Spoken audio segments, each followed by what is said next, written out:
Halo, assalamualaikum warahmatullahi wabarakatuh. Terima kasih sudah membuka video ini, guys. Baiklah, gue langsung aja ya. Gue pengen mengkritisi omongan dari Pak Daniel Azhar ya, yang merupakan juru bicara Prabowo ya, dimana dia mengatakan bahwa ada orkestrasi politik, ada motif politik ya, ada tindakan elektoral yang putus asa ya, untuk menanggapi petisi-petisi yang diluncurkan oleh para guru besar dari sekitar 40 universitas di Indonesia ya. Ini bagi gue merupakan pendapat yang menyesatkan publik dari Pak Daniel Azhar, dan bahkan bisa menggerus elektoral Pak Prabowo ya kalau jubir dia seperti ini. Oke baik guys, untuk mempersingkat waktu, kita perdengarkan ucapan dari Pak Daniel Azhar, nanti akan saya respon ya. Menurut saya yang penting untuk direspon. Mangga bro Ensus. Dua takut tergerus elektoralnya gara-gara Civitas Akademika bergerak semua, Bang Daniel mungkin? Itu kita serahkan saja kepada rakyat. Okay. Ya. Dan kami percaya rakyat inginnya aklamasi sekali putaran. Oh oke. Sudah 48 kampus Bang Daniel. Iya, saya mau cerita. Saya hampir 18 tahun sebagai Civitas Akademika, sampai dengan detik ini masih sebagai dosen dan akademisi. Salah satu keputusan saya untuk mundur misalnya menjadi ASN di 2018 ketika bergabung dengan Pak Prabowo sebagai dosen, itu adalah ketika sepinya kampus menjadi pressure group. Hampir 8 tahun, 9 tahun ini kampus itu sepi menjadi pressure group. Bahkan tadi kasus misalnya Bang Fahri dilarang masuk kampus, Rocky Gerung misal dilarang masuk kampus, itu kan berulang. Nah kemudian di tengah kesepian itu, jelang tadi kok istilah Bang Fahri ini tengah perang, kemudian muncul orkestrasi kritik. Ini positif, bagus di alam demokrasi dan harus. Itu menggembirakan bagi saya yang lahir tumbuh dari kampus. Luar biasa. Dan saya berharap orkestrasi suara pressure group ini itu bisa lahir secara konsisten selama 9 tahun, bahkan selama proses demokratisasi kita. Dan kalau Pak Prabowo menjadi presiden begitu, kita berharap sikap konsistensi sebagai pressure group ini harus terus dilakukan. Nah sayangnya ini kemudian dilakukan di akhir beberapa hari menjelang Pilpres. Yang dikhawatirkan apa? Nah ini tadi, kalau kemudian orang-orang kampus itu tidak ingin dituduh mereka ikut orkestrasi politik elektoral, maka jaga waktu yang tepat untuk melakukan itu. Oke ya, jadi kata Pak Daniel Azhar ini bahwa terjadi masalah waktu ya, dimana kata dia ini orkestrasi politik yang dilakukan guru-guru besar ini timingnya kok mencurigakan ya, intinya maksud dia begitu ya. Kenapa timingnya sekarang ya? Nah sekarang saya mau tanya sama kamu Pak Daniel Azhar, itu urusannya apa sama kamu Pak Daniel Azhar jika para guru besar ingin meluncurkan petisinya sekarang ya? Apa urusannya mereka mau melakukan petisinya? Itu kan itu tergantung keputusan mereka masing-masing. Kenapa selalu diarahkan bahwa wah ini mereka punya motif politik untuk menjatuhkan elektoral satu paslon tertentu? Ini menurut saya ini bukan pendapat yang bijak ya, apalagi dari seorang politisi yang bernama Pak Daniel Azhar ya. Dan tentunya apabila nanti Pak Prabowo berhasil menjadi presiden, tentu Pak Daniel Azhar bisa jadi bahkan diangkat menjadi menteri atau apapun lah yang mempunyai jabatan untuk melaksanakan tugasnya sebagai pejabat publik. Nah, kalau nantinya pejabat publik mempunyai mental seperti ini, nanti apabila Pak Prabowo terpilih jadi presiden, ada yang kritik, nanti Pak Daniel Azhar yang sebagai jubir turun langsung mengatakan wah ini yang mengkritik atau yang mendemo Pak Prabowo ini karena ada motif politik, orkestrasi politik, ada yang mendalangi. Waduh repot kalau kayak begini, lele dumbo ini. Saya jadi prihatin dengan bangsa kita ya, alih-alih mendidik bangsa kita ya untuk lebih cerdas. Nah, malah Pak Daniel ketika menanggapi petisi para guru besar ya berusaha membunuh karakter para guru besar itu ya, dengan ya itu tadi dia bilang bahwa ada kemungkinan ini ada motif politik, orkestra politik, karena waktunya kok kenapa sekarang. Loh, kalau jika kita bicara waktu ya, itu kan tergantung mereka masing-masing kan, ya kan, karena memang yang sekarang ini rentetannya itu menurut mereka memang ya bermasalah gitu ya, dimulai dari apa, rentetannya tuh bermasalah gitu. Jadi seperti tindakan cawe-cawe dalam pemilu ya, terus penyalahgunaan abuse of power, penggunaan fasilitas negara dan politisasi bansos untuk kepentingan politik elektoral ya, serta pelanggaran netralitas oleh pejabat publik dalam pemilu menjadi terdegradasi nilai moral dan etika kebangsaannya. Ini ucapan dari guru besar UPI Profesor Cecep Darmawan ya. Ya, jadi itulah alasan mereka. Mestinya Pak Daniel Azhar ini mengcounter kritik-kritik mereka, bukan malah membentuk opini bahwa mereka ini para guru besar sedang berpolitik ya, guna menaikkan elektoral satu paslon dan menjatuhkan paslon yang lain ya.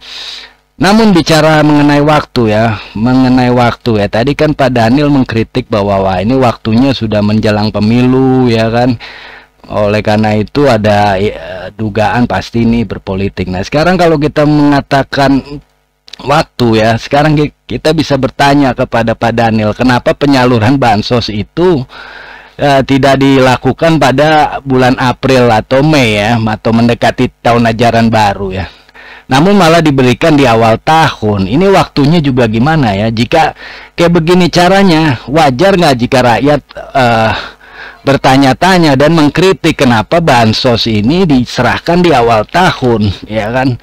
Ya, mendekati pencoblosan dan di saat bersamaan terjadi kontestasi politik, ya kan? Kontestasi capres, kenapa malah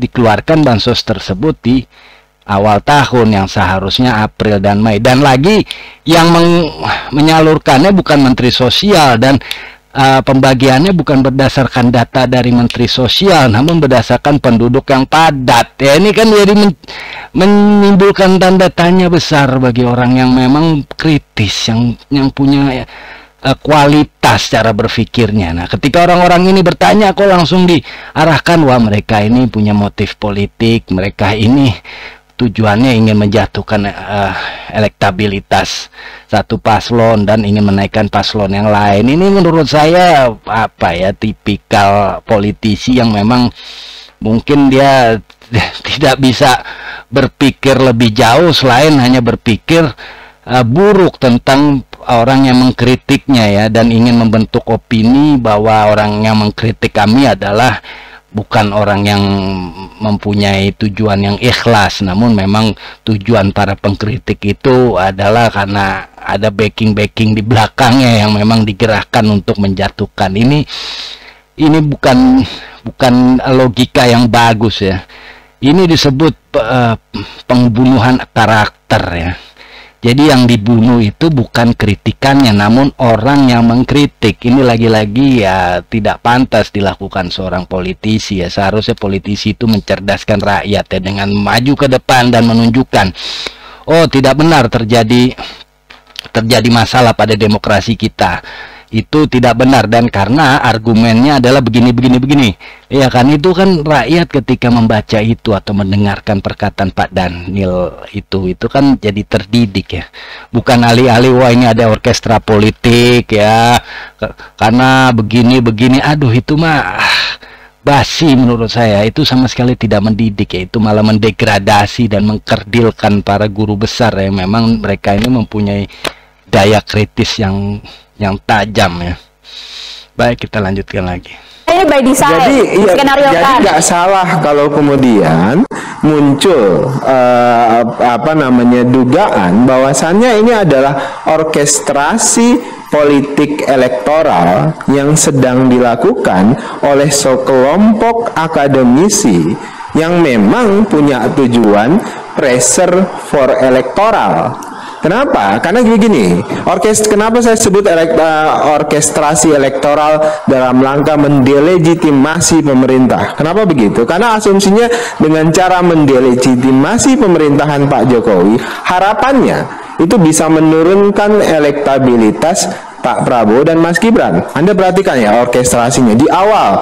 Ketika ini suruh. Ya udah kalau begitu jawab aja ya kritik-kritik mereka ya. Kenapa bansos diturunkan di awal tahun ya, bukan Mei dan April? Kenapa tidak memakai data dari Mensos? Kenapa bukan Mensos yang menyalurkannya? Kenapa ditaruh di berdasarkan penduduk yang padat ya kan? Dan ini juga dari Pak Cecep ya, tindakan cawe-cawe dalam pemilu ya, penyalahgunaan kekuasaan, abuse power, penggunaan fasilitas negara dan politik bansos untuk kepentingan elektoral setelah pelanggaran netralitas oleh pejabat publik dalam pemilu dan sebagainya. Itu aja kritik-kritik yang digaungkan oleh guru besar ini yang harus Anda counter ya, bukan mempermasalahkan wah ini orkestrasi politik, ada ada kelompok di belakangnya yang menggerakkan ini. Aduh, ini tipikal aduh, ini apa ya, kita jadi mengingat nuansa bernegara yang tidak baik gitu ya. Seharusnya negara itu mencerdaskan kok. Jika ada tuduhan, counter dengan jawaban, bukan counter dengan menjelek-jelekan ya, mencari motivasi orang yang mengkritik dengan menuduh balik si pengkritik bahwa si pengkritik pasti punya motif politik dan pasti ada yang menggerakkan ya. Apa ini kalau politisinya seperti Pak Daniel Azhar ini repot kita sebagai masyarakat ya. Duh, ini kayaknya kita kembali ke belakang gitu kalau politisinya bermental seperti ini. Dan kalau bagi orang yang kritis pasti ucapan dari Pak Daniel Azhar ini bisa menggerus elektabilitas Pak Prabowo ya, karena tentu masyarakat sekarang sudah sangat pintar dan sudah sangat kritis ya ketika mendengar jawaban-jawaban dari orang seperti Pak Daniel Azhar itu bisa mempengaruhi mereka untuk jadi memilih atau tidak memilih gitu ya. Jadi Pak Daniel harusnya hati-hati ya, karena Anda ini jubir ya kan. Jangan mengkerdilkan kritik orang ya hanya karena Anda mungkin tidak bisa menjawabnya atau gimana ya kan, terus Anda membunuh karakter orang-orang yang mengkritik. Itu tidak bijak dan tidak cerdas ya menurut saya ya. Tinggi terus kok nggak bisa turun-turun surveinya Pak Prabowo dan Mas Gibran, tiba-tiba muncul wacana pemakjulan. Orkestrasi ini ternyata nggak ditangkap. Isu pemakjulan ini digoreng sedemikian rupa ya, tapi kemudian nggak dikunyah oleh publik. Karena publik membaca orkestrasi ini, kemudian muncullah beberapa orkestrasi lagi. Sampai kemudian sekarang ini orkestrasi akademisi yang ingin mendelegitimasi proses demokratisasi kita. Abang punya bukti? Aduh, gerakan mengorkestrasikan semuanya, abang punya data? Mas, ini kan orkestrasi itu dibaca dari tren yang muncul. Anda bisa baca tren dari semua yang muncul ini. Orkestrasi politik elektoral dengan aktor yang berbeda-beda ini itu mudah dibaca. Itu bukan 1-2 kampus loh. Oh iya, itu yang tadi saya sebutkan orkestrasi. 1-2 yang menggerakkan kampus. siapa kalau gitu? Loh, yang menggerakkan tentu adalah mereka yang berpihak terhadap orkestrasi itu. Jadi saya mau katakan siapa begini, bang? Kami tidak tahu sama sekali bang. Iya, Yang berpihak silakan, saya publik bisa menebak dengan mudah. Kita ini hidup di lingkungan.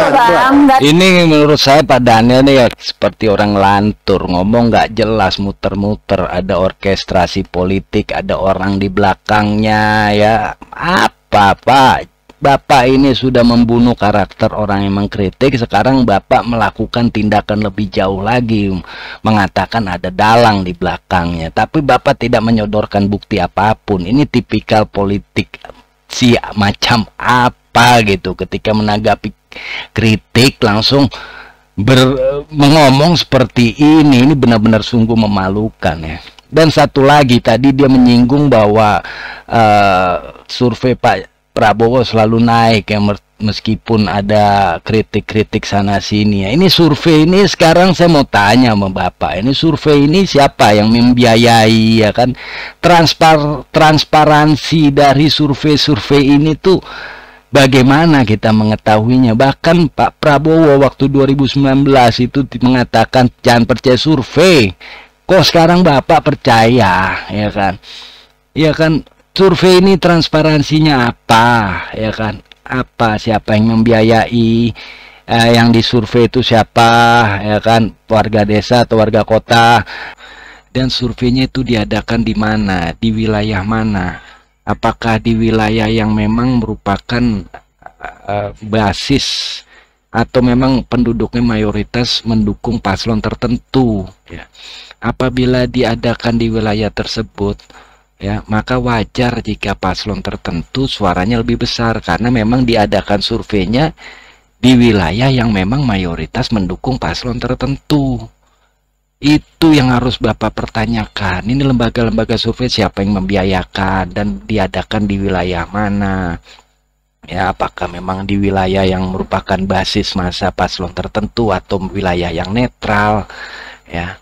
Dan apakah di kota, di desa dan sebagainya. Ini tidak ada laporan seperti itu. Tiba-tiba paslon ini sekian persen, paslon itu sekian persen, paslon ini sekian persen. Nah kan kita sebagai rakyat kan bertanya, masa nggak boleh Pak? Jangan-jangan saya bertanya ini nanti saya dibilang motif politik, ya kan repot. Jadi saya bertanya lagi nih Pak, apakah yang disurvei itu adalah para pendukung paslon tertentu atau bukan, atau memang netral atau gimana Pak? Itu prosesnya gimana Pak? Apakah mereka ini pendukung paslon tertentu yang disurvei atau lebih banyak yang disurvei adalah pendukung paslon tertentu sehingga hasilnya lebih banyak suara ke paslon tertentu? Transparansinya mana? Kok ujung-ujungnya Bapak sekarang percaya survei.